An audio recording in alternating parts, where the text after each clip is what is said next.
And so work-life balance for a large part is a misnomer because they're trying to chase work-life balance rather than trying to create the components where the default will be work-life balance. Hello, and welcome to Sharp, the podcast where we help you get a little better at the stuff you have to do, so you can spend more time doing the stuff you want to do. So now, on with the episode. Hello everyone, welcome to episode 75. So, following a recent tradition of doing the intro in weird places, today I'm in the garage. Let's see if you can get an audio picture. I have posted a picture of where I'm in the garage. Here are the tools in here. Very echoey room full of stuff. It's a garage, that's not much else to tell you really. Hello Pepper. That's definitely going on the podcast. Anyway, never mind all that. This episode features a great conversation with Aaron Morton. Now, Aaron is a personal trainer, but unlike your average personal trainer, Aaron also helps people with their relationship to health, psychology, and nutrition.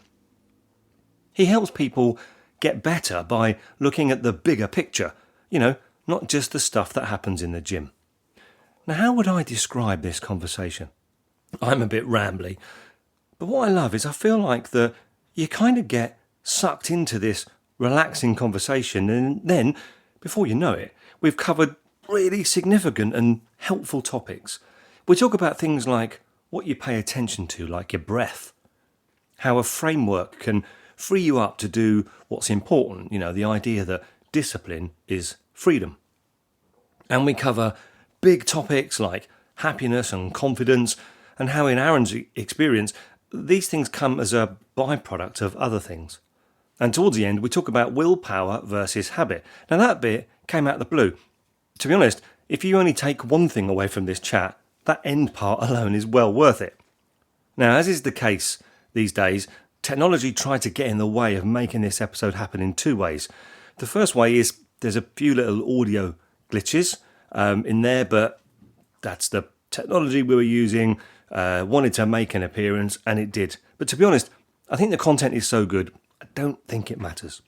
However, we did have a big issue at the start when we'd been chatting for ages, and then I looked down and I noticed that the software hadn't been doing the job that it was meant to do. And we had to start again.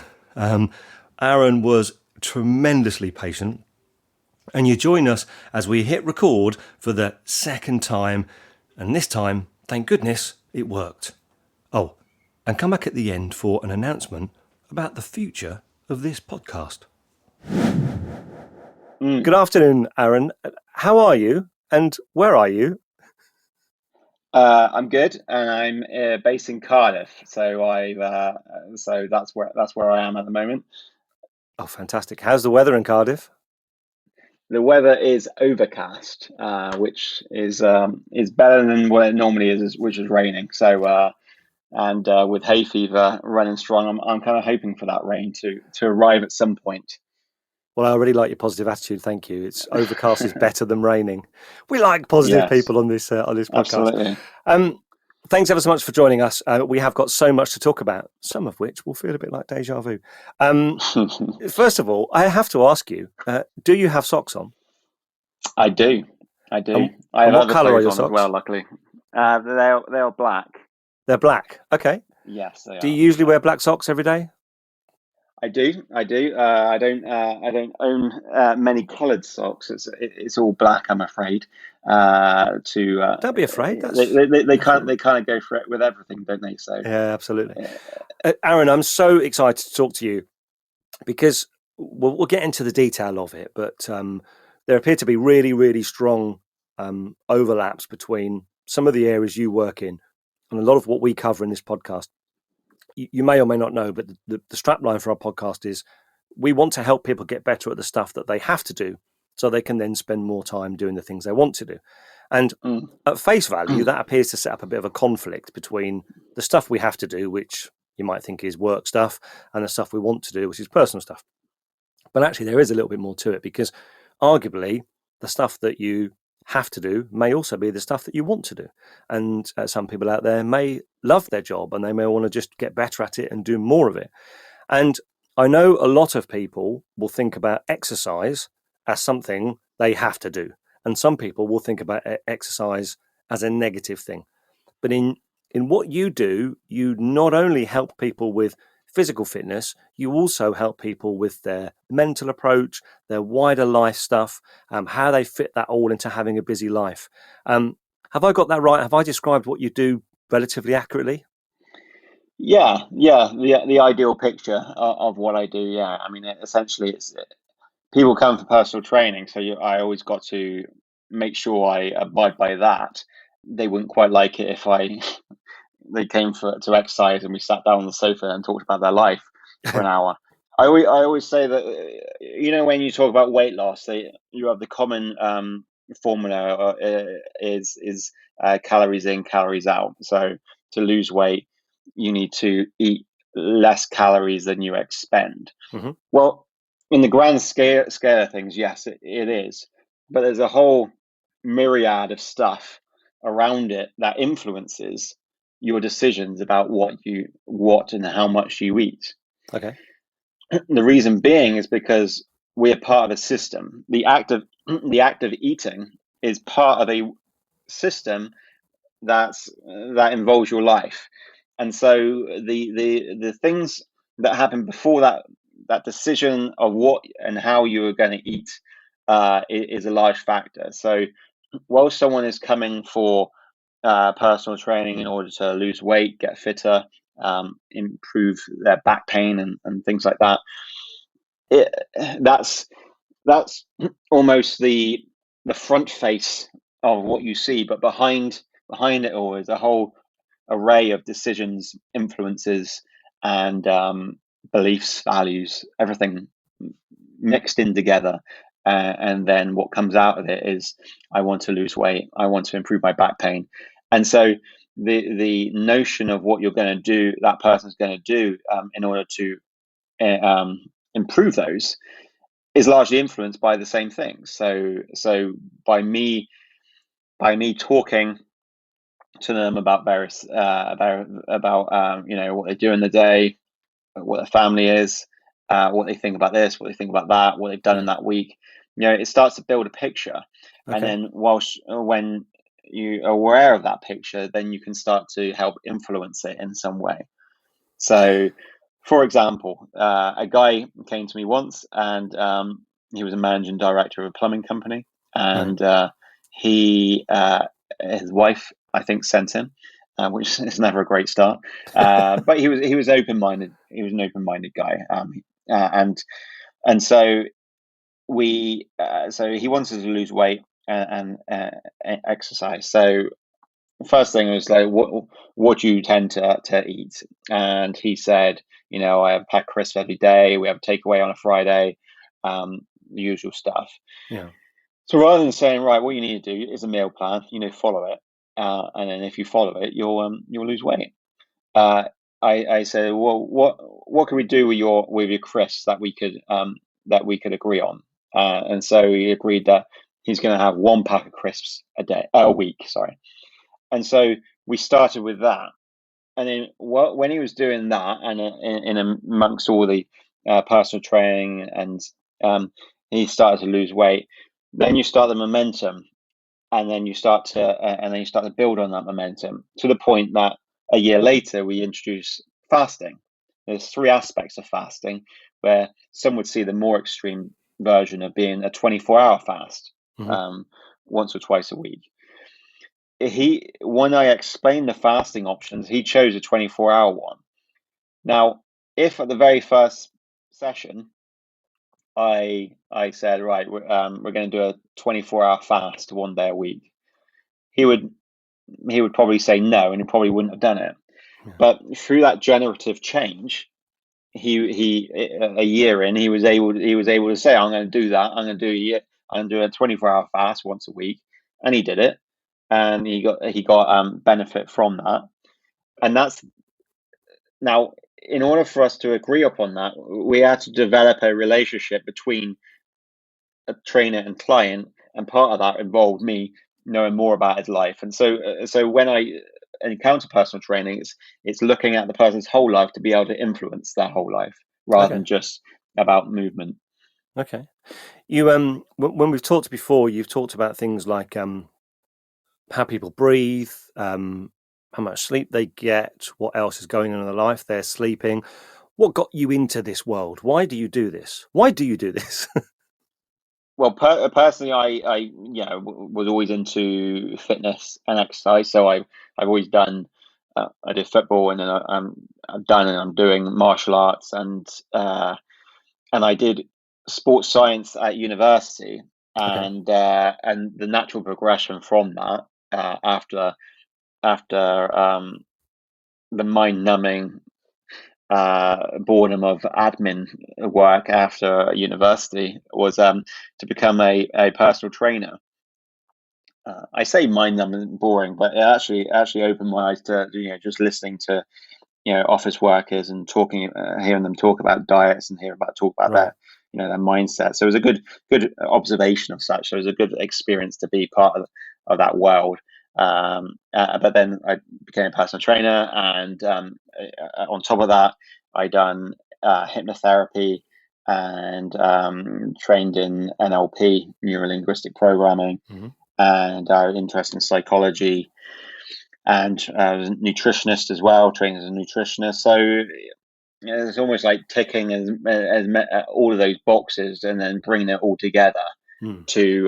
to try to um, create a service that is slightly different to maybe like your some other personal trainer. And so when the independent gym that I worked from, it was associated closely with a physiotherapist as well. So we were very much in favor of movement rather than exercise, and improving someone's movement to be able to help prevent or reduce injury. And where we were based, it was amongst a lot of law firms. So I trained a Right. lot of senior lawyers, but also junior lawyers. And what was good about that is you can almost create the timeline between when the lawyer first starts and then see where they can end up, and looking at the different issues that they face from a physiological perspective. So you can see that when they start as a new graduate, as a junior lawyer, Yeah. so quite young in the mid to late 20s, and then a senior partner in his 45 upwards Mm-hmm. with lower back pain, the pressures of it's usually three kids. It's normally always three kids, and a private school and all of those things, and they're traveling a lot, and lawyers about very much relationship management, so they're always out late and things like that. So Yeah. you see that timeline, and you see what happens with the body, and that's a good education to see what happens there. Now you're talking about it. I mean, we've got three kids actually between us, and I think it's fascinating that you would not think of things like exercise or training in isolation to everything else, but how those things join up. And there's a huge amount of overlap between lots of the subjects we've covered in previous episodes, because recently we did an episode on work-life balance. Mm. And actually we were identifying this kind of misnomer, really. That's the conclusion we came to, that the aim of trying to find work-life balance is actually not very helpful, because when you dig into it and you say to someone, well, what do you mean by work-life balance? You straight away it suggests there's a conflict between how I feel about life when I'm doing the work stuff and how I feel about life when I'm doing the life stuff. Mm. And we looked at a few different TED presentations that were always good value, and kind of came to the conclusion that actually really it is all life. You've got to take a step back and say, actually, and here we're fans of long-term goal setting. In fact, I've just changed jobs recently. I'm a freelance trainer now, And I've been in learning and development for a long time. I love it. I love helping people get better at stuff. So I did my sort of annual review. I just take a step back and say, okay, where am I going to be in 2 years and 5 years, and what has to happen to get there, and breaking that down into little stages. And I do think it's really useful to take a step back and look at the bigger picture and start to think about how those things, the relationships that the different things have with each other, and how doing regular exercise can make you feel about work, and equally how your working day can make you feel about exercise. I mean, you must have examples there of where the approach you've taken has helped people where just focusing on the physical side wouldn't necessarily have worked. You tend to find that in someone that is very close to burnout. Okay. You have someone that's wired, and it's quite good. It's quite good actually. A tale of two.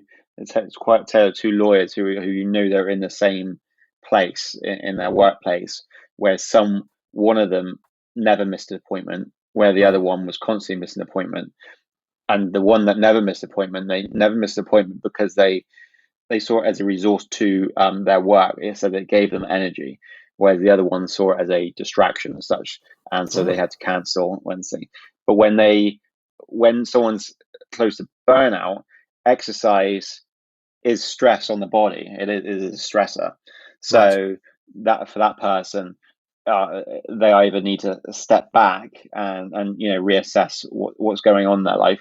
Normally, they're one way ticket to at least going off work for a period of time, or learn to slow down their exercise, because obviously if they're in a state where they're constantly going like 100 mile an hour, more than likely they tend to want their exercise to be under a mile an hour. So you need to start to guide them towards some slowing it down a little bit.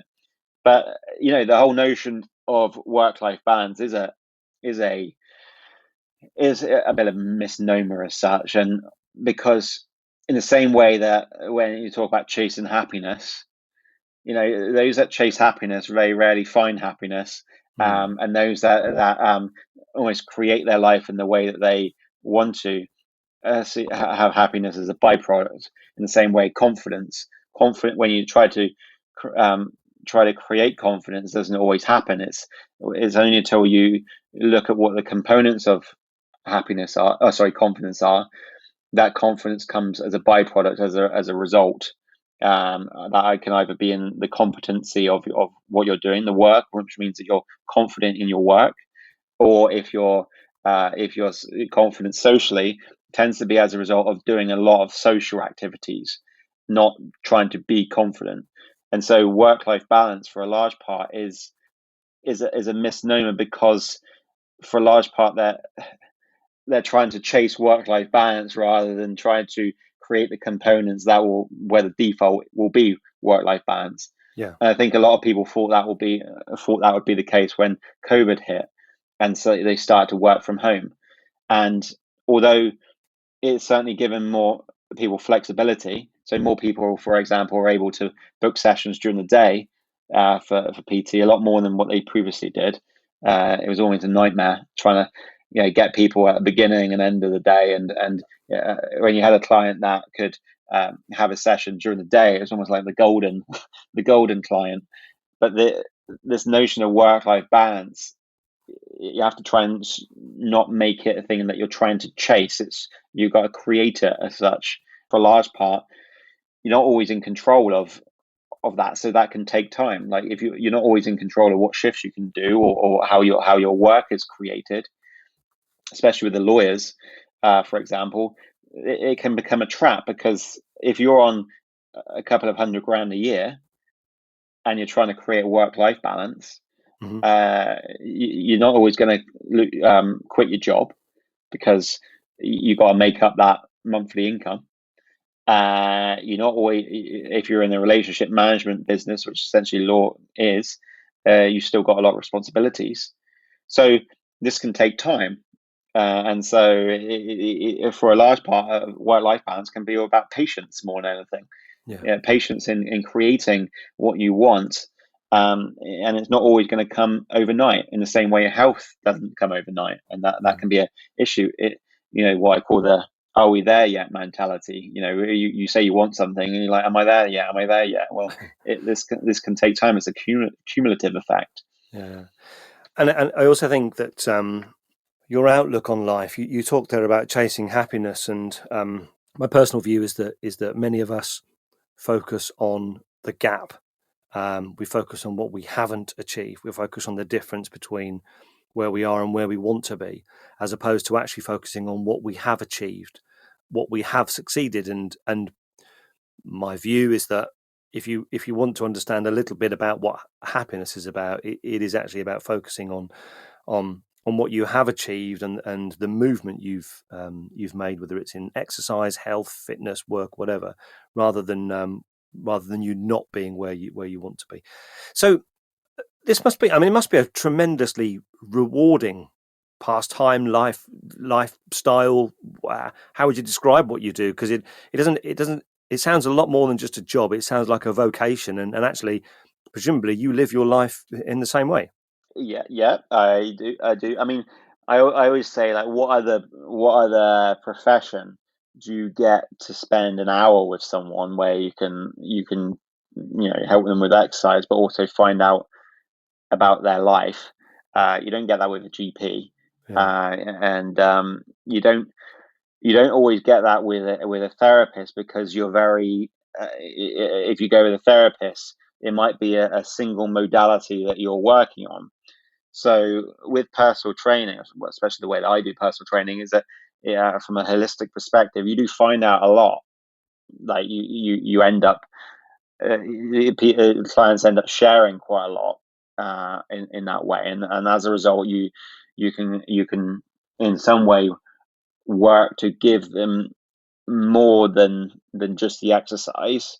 You can kind of help them with, with certain, if they've got certain troubles in their life, not like psychological troubles, but Hmm.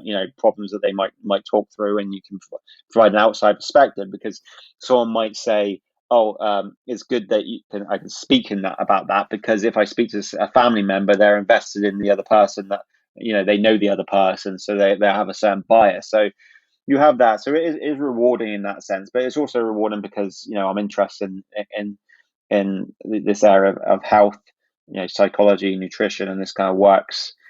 This works.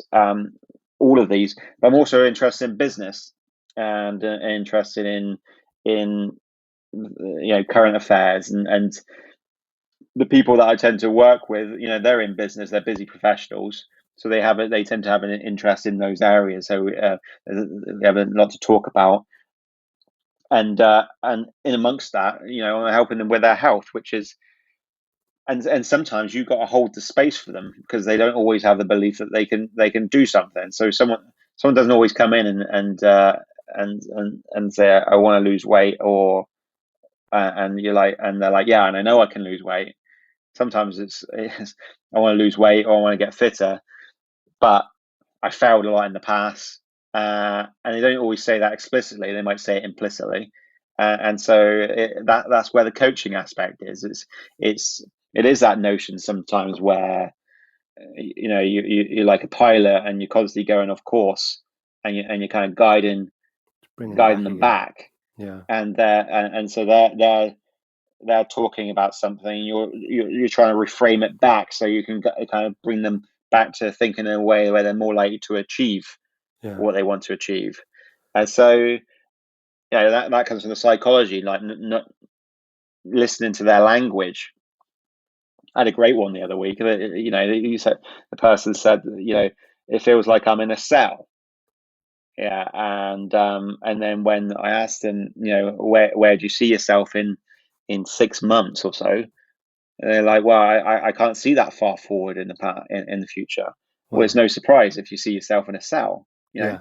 and not being able to recognize that, that holds a large part of their problem, and being able to problem solve that then, and try to break it down into a smaller piece that they are able to manage, Okay. is a rewarding aspect to it as well. I bet. Um.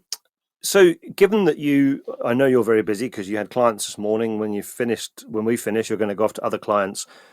how do you manage your time? How do you make sure you're productive? What disciplines have you got in place?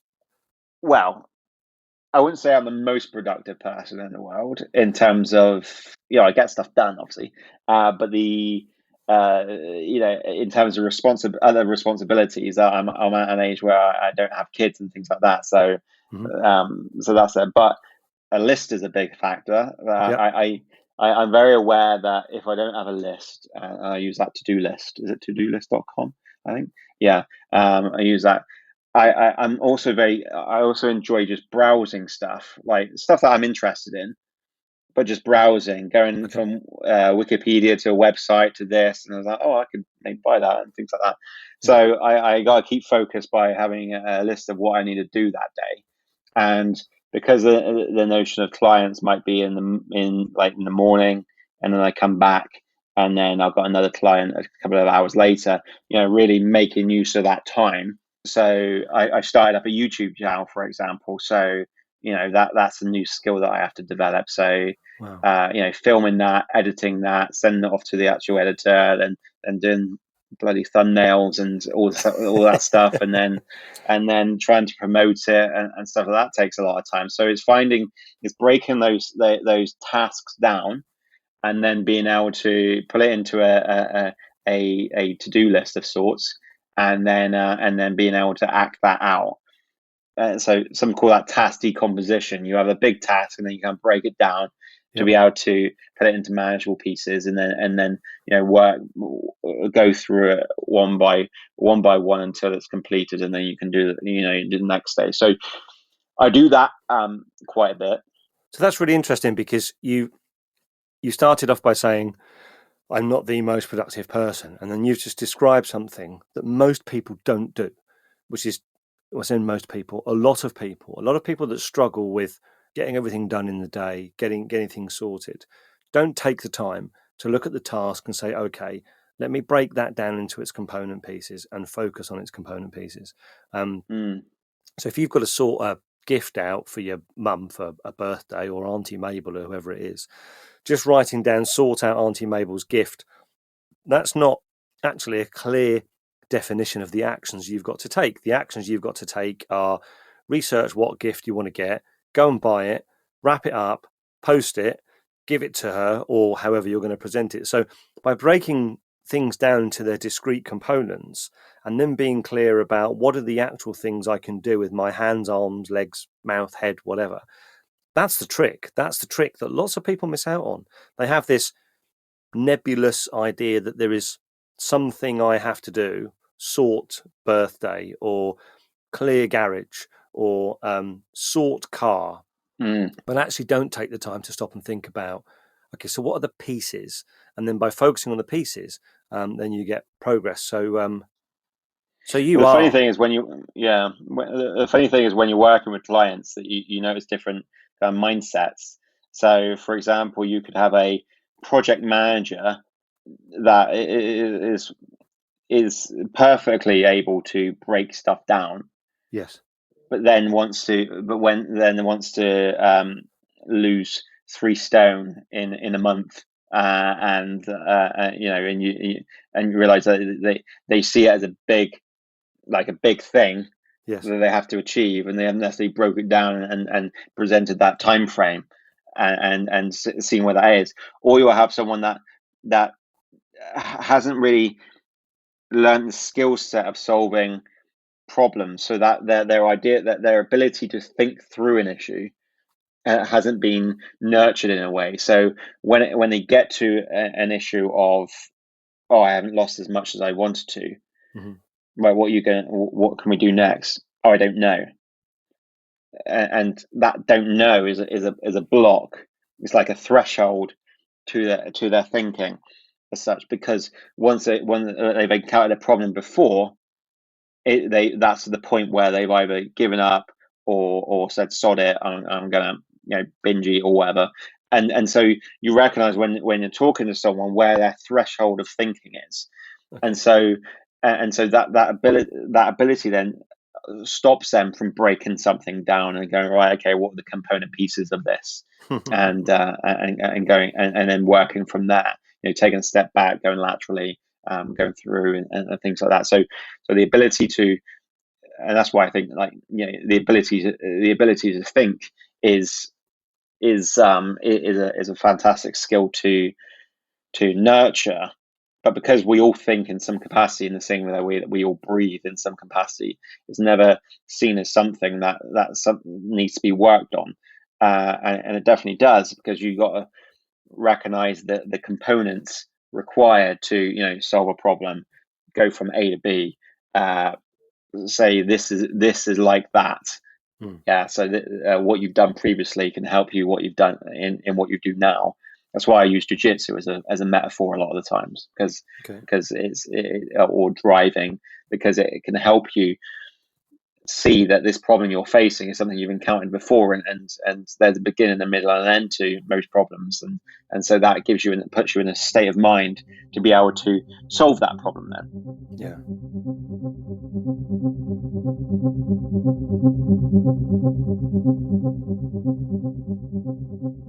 What you've just said there really interests me, actually. That idea of things like breathing, for example, which I'd imagine most people have the view that is a fairly instinctive action, but how much more powerful it can be when you think about how you're breathing and actually take time to apply some thought to it instead of just doing what you think happens instinctively. We talked before about the power of thinking about where in the body you're breathing from and so on. Just say a little bit about that. Yeah. So when I see clients for the first time, I will ask them to lie down, find a spot on the ceiling, and just take 5 deep breaths. And what that allows me to see is where they're breathing from. Are they breathing all through the mouth or through the nostrils? And where their body raises when they inhale. And for a lot of people, I'm talking about 9 out of 10 people, they breathe from the chest. Now, if you look at a baby breathing when they're sleeping, they'll breathe from the diaphragm. That is the correct way of breathing from the diaphragm. Now, when someone breathes from the chest, they breathe very shallowly. So they'll inhale quite shallow, and then they'll exhale quite quickly. Now, the exhale is largely related to what's known as the parasympathetic nervous system. So it's rest and digest. It's if you ever do any meditation exercises or relaxation exercises, they tend to say to elongate the breath. But if you're not able to breathe properly, you're not able to elongate the breath, because you haven't taken in enough oxygen to be able to then exhale. So we practice to expand the diaphragm as you're breathing in. As you breathe in, you expand the diaphragm. Now that then allows you to be able to comfortably exhale in an elongated way.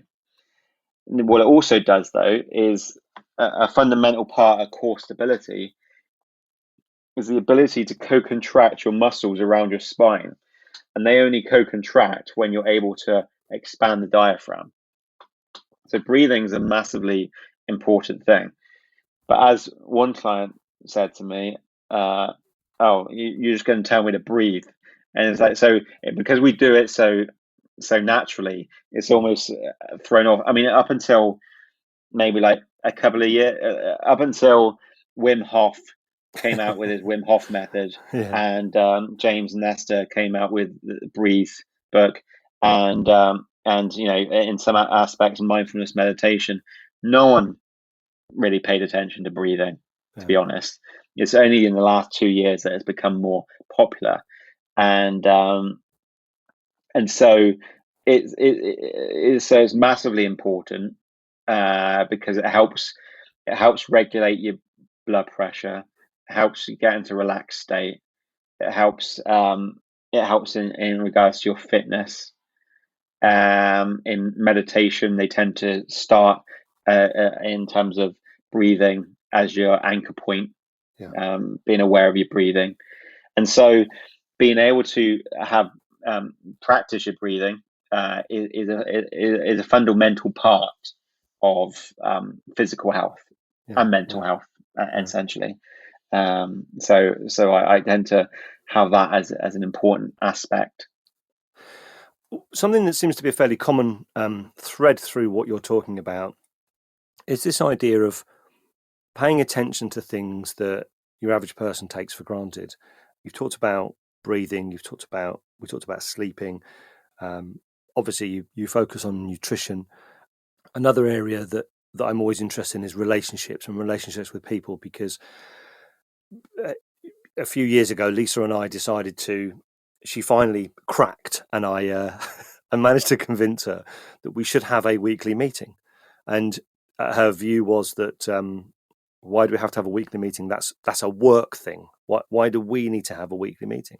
Yeah. And actually, we now have a Sunday afternoon, usually, a conversation where we think about how the last week's gone. We think about how we have interacted with each other. What's been great? What's been less great? Who's cooking what when in the coming weeks? So there's lots of practical stuff. Who's home? Who's out? Who's away? Where are the kids? That kind of stuff. Because actually, if you get those things sorted, then there is time for your relationship to flourish. Whereas actually, if you don't sort out those basics, if you don't sort out those practical things, then your relationship becomes a victim of your life. It becomes a victim of how stressed and frenetic and everything else is, and there is no time for the relationship. And we've learned, particularly over the last couple of years, where we've started to do this a bit more robustly each week, that taking the time to just stop and think about your relationship and what's worked, what hasn't worked, what's coming up in this next week, what do we need to think about, and so on. It's massively impactful in an area that some people think, well, if the relationship's any good, it should just be good on its own. I shouldn't have to put any work into it. And we all know you do need to put work into it. And I think that idea of paying attention to things that we might take for granted. We talked in an episode recently about the Matthew Walker book about sleep. Same thing, how powerful sleep is and how much impact it has on your life. I think it's great that these areas are starting to be talked about, and they're not considered to be niche or unusual or different, and they have massive impact. And clearly, you're focusing on them and you're having success with them. There's something known in physical fitness called GPP, which is general physical preparedness. And then if you're into a sports team, you'll have something called SPP, which is specific physical preparedness. And so when I see clients, I always come with the idea of this general physical preparedness. So if you want, and the way I describe it is, if you want to be in a situation that if you need to lift something, you can lift it. If you need to run, you can run. If you need to jump, you're able to jump. You don't want to be wondering or hoping that you can do it when the time comes for you to do it. And it's happened with this. It brought more home in regards to the COVID factor, is that you don't know what's around the corner, and you don't know who it is going to be predominantly most vulnerable to. Unfortunately, in this COVID, it's targeted mostly the older generation and people that are obese and largely overweight. Yeah. And in my opinion, with regards to talking about health and immunity and things like that, the best thing you can do is just have this general physical preparedness. And it's the same what you're talking about in your relationship with the meetings. You could say that's the you could call that general relationship preparedness, in the sense of when you have that framework, like that meeting, if something arises, is if your bath suddenly falls through the ceiling, hopefully it doesn't, but if it does, you have that framework already in place in your relationship to be able to solve that problem already. Whereas if you never talked, if you came home one day, you go upstairs, your wife goes downstairs, and you never talk, and then the bathroom comes through the ceiling. You're like, right, so who's dealing with this then? Right, so where's the bills, or who's repairing this? So it starts to solve a lot more problem. It solves a lot more problems before they even happen. And so when I see clients, when I work with clients, and the general approach to things is, if you can have this increased level of general physical preparedness, then things become a lot easier in life, and then you can free up, like you say, free up your brain power to do the things that you want to do, in order to, and that as a result of that, you become less stressed. You become healthier because you're exercising more, but you don't feel like it's a strain to exercise. You don't feel like it's you can't do it. You just do it. And so when a problem does arise, you're a lot more confident to be able to solve it, because you have all these examples of previous times where you've solved problems quite easily. Fantastic. It's fantastic. I was listening to a podcast earlier on today, and it was David Allen's GTD, and he was talking about GTD for creative people, and this idea that having a system or a structure in place, some creative people think it's anathema. They think that it's going to dampen my creativity. It's going to take away my spontaneity. But actually, it's opening up to the fact that if you have a system in place or you have a structure in place, that then puts you in a position where you have the free space to have the spontaneity, to have the creativity. And as you've said there, the framework that you have in place, so then you know how to deal with the bath falling through your ceiling. I really hope none of our listeners have a bath fall through their ceiling. No, obviously, that'd be Aaron, that's your fault. But having that system in place is super helpful, because it then frees you up to be able to think about the important things. Well, the guy that has the podcast, Jocko Willink, yes, the tagline he has is "Discipline is freedom," and that's essentially his premise. Is the idea that if you have the discipline, then you have the freedom to be able to do other stuff, because the stuff that you need to do is done at a time that of your choosing, and so that frees up your time, frees up your mind. And with creatives, one of the issues that a lot of creatives have is that my brain's just buzzing all the time, and then I try to get to sleep and I can't turn my brain off. Whereas if you look at Stephen King, for example, here you look at his routine. It's I go into the room at 9 o'clock, I put the music on, I write to 12 o'clock, and then I'm done. Right. Now, he's prolific in his writing because he's got that structure. And when he goes into that room, he knows that he's writing. Now, he might have ideas outside of that time, and maybe he has a notebook. A lot of creative people do have notebooks where they write down ideas. But he's disciplined in the sense that he knows that time is the time that I'm writing. Outside of that, I'll write the idea, but I'll add to it in that 9 to 12 period. Yeah.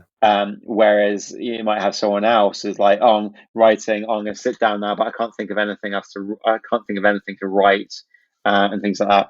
And then the Seinfeld chain method, where he's like, "Well, just write something to continue the chain." So even if it's a sentence, then you break down, and that goes into exercise as well. A lot of people, when they think about exercise, they think about, in their head, they have it framed as an hour and a half, sweating profusely, and it has to be at a gym. Yeah. Whereas you could do a workout the last 10 minutes in your house in a space of the size of a yoga mat.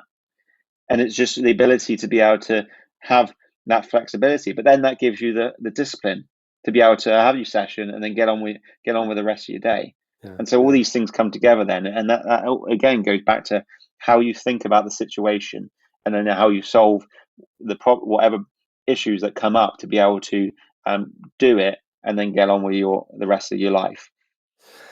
I've just been making notes while we've been talking. You have talked about so much interesting stuff and such a diverse range. Some of the things we've talked about so far are thinking about what you pay attention to, whether it's your breath, whether it's your relationship, whether it's your diet. You talked about the challenges of a project manager who struggles to take the steps they would take at work in their personal life to lose 3 stone. Yeah. GPP and SPP, general physical preparedness, and SPP was specific physical preparedness. Yeah. And then we got onto that conversation about, I like GRP, general relationship preparedness. Have you just invented that? Just came up with it. Okay, listen, we're having that. That's become a registered trademark of Aaron Morton and Sharp Podcast. But having Matt a framework, done with that. having a framework which then frees you up to do the stuff that's important. You said that those people that chase happiness rarely find happiness, and actually, if you try to create confidence, it doesn't happen. It happens as a byproduct of doing other things. So confidence comes as a byproduct of being social. It comes as a byproduct of focusing on your competencies. You talked about discipline being freedom. We've talked about crisps. We talked about Stephen King and Seinfeld's approach to getting things done. Stephen King, 3 hours a day, music on, 9 till 12. Seinfeld, it's a chain. Just do something. Just write anything and keep it going. And then you've talked about how you get stuff done by taking your task and breaking them down into component elements and just delivering those elements. You talked about language. That's a really amazing story of someone feeling like they're in a cell. And when you ask them where they're going to be in 6 months, they can't even see that. That's phenomenal. We've talked about breathing. We've talked about James Nestor's book, Breath, lots of other resources referred to, which I'll put links in the show notes. Keith Johnson, Jocko Willink. What haven't I asked you that I should have asked you? Well, I would have said what socks am I wearing, but you asked that at the beginning, so I can't say that. I guess what my future plans are, maybe that might be a good one. Yeah. What are your future plans, Aaron?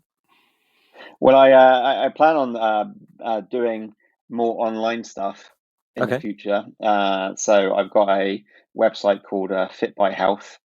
So that's more my online things and try and create programs around that. There's already one called Stressless on there, which is almost like a 3-stage approach to handling stress in a more effective way. And I'm looking to do an online PT program, which is called the Health Protocol, and that's essentially looking at initially weight loss, but ultimately looking to transition from that weight loss mindset over to more of a what I call a health nurture mindset. But when I surveyed a lot of people, because the common issue that a lot of people face in weight loss is emotional eating, and so getting over emotional eating is one thing, but the person still wants to lose weight. So first stage is about losing weight, but dealing somewhat with the emotional eating, and then we go to the weight maintenance stage, because that doesn't get talked about that much. You lose weight, and then what tends to happen is that you go back to the old habits, and then you gain weight again. So building on that weight maintenance stage, and then moving on to a health nurture mindset where your focus is more on creating health seeking behaviors and being less focused on the weight and more focus on creating health and building health and nurturing health. So that's an online program that I'm looking to create and have somewhat unpopular views on mental health and body positivity. And I say unpopular; they're more like things that that are different to the body positivity activists and things like that. So so surveying my way through social media, I guess.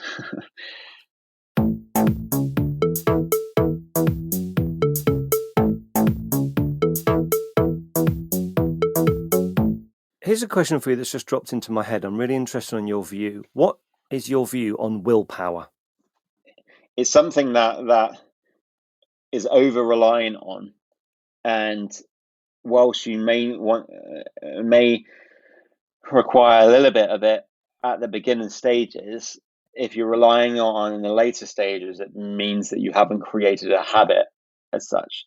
Because if you go back to the old like the framework of willpower, where they did the marshmallow test, if you just tell our do listeners that, what that marshmallow test for anybody that isn't sure. So the marshmallow test was predominantly conducted on children. They said, and they had a child at a table, and they said, "Here's a marshmallow. If you if I'm going out of the room and if you haven't eaten it by the time I get back, you can have Yeah. two marshmallows. And then they basically filmed the children and how and saw what they did and compared then the kids that were able to resist eating the marshmallow and those that didn't, and then trialed them through their life and saw where they ended up to a certain extent. And it's basically the premise between delayed and instant gratification. With willpower, it's also state dependent, because if I have to do some tasks in the morning, I might be able to do those tasks in the morning. But if I've had a long day where I've been stuck in traffic for the last hour and come back, and then and then I need to do those tasks, I might mug it off for a day. Does that mean I have low willpower, or does that mean I have, or I've just had a bad day? So, but it tends to be a rationale for something, like I failed on my diet because I have low willpower. Now, the problem with that statement is that it puts a full stop on your rationale of why you failed on the diet. But it could be because you haven't got a strategy, or you picked a strategy that doesn't fit within your lifestyle. So it doesn't tell the full story when someone talks about willpower, and it's more about looking at the context of which you've wanted willpower for, and the framework of which you've tried to, I know, solve a problem or achieve something. So it's more of a distraction more than anything, willpower, because it's something that, oh, they have willpower but I don't, and they did that because they have better willpower. Whereas more a case of, initially it's about how you're framing the issue, and then through time it's about whether you've set up a habit to do it in an efficient way, because willpower requires brain power, whereas habit is more it requires less energy because you've done it so often. Yeah. And you don't know what you don't know, do you? So actually, for people that are throughout my life, I've had various stints of not drinking alcohol, and I'm now at the end of June, at the end of 18 months with no alcohol at all. And the reason that I've gone for such a long period of time without drinking alcohol this time around is three things really. My frame of mind, I was clear about my strategy, and I understood my habits. And those three things were different to all the occasions I've tried to stop drinking alcohol before, because previously I've just thought it's about willpower. Now I'm not advocating that anybody has to stop drinking alcohol or should. That's my lifestyle choice. But the point is that the difference is that actually what your frame of mind is like. Are you clear about your strategy, which usually relates to having, more than one tool in the toolbox to help you, and understanding habits and how habits work, I found to be significantly more helpful in changing an element of my lifestyle than good old-fashioned willpower. Well, I had one of my clients is a former alcoholic. Well, he'll say he's a current alcoholic, but he hasn't drunk in 20 years. So I have a different opinion with the Alcoholics Anonymous thing. So, but I asked him the other week. So, would you ever have a drink to see what it's like? And he was like, no, because I know that if I have it, it's like, and in Anthony Kiedis's book, he says, I went to the dentist. I was clean for ages. I went to the dentist. They gave me Novocaine, and within an hour, I was in an archway buying drugs. Wow. And it is that kind of thing. So now that's not willpower. That's him having a very rigid strategy. Yeah. Some would say as a protection mechanism.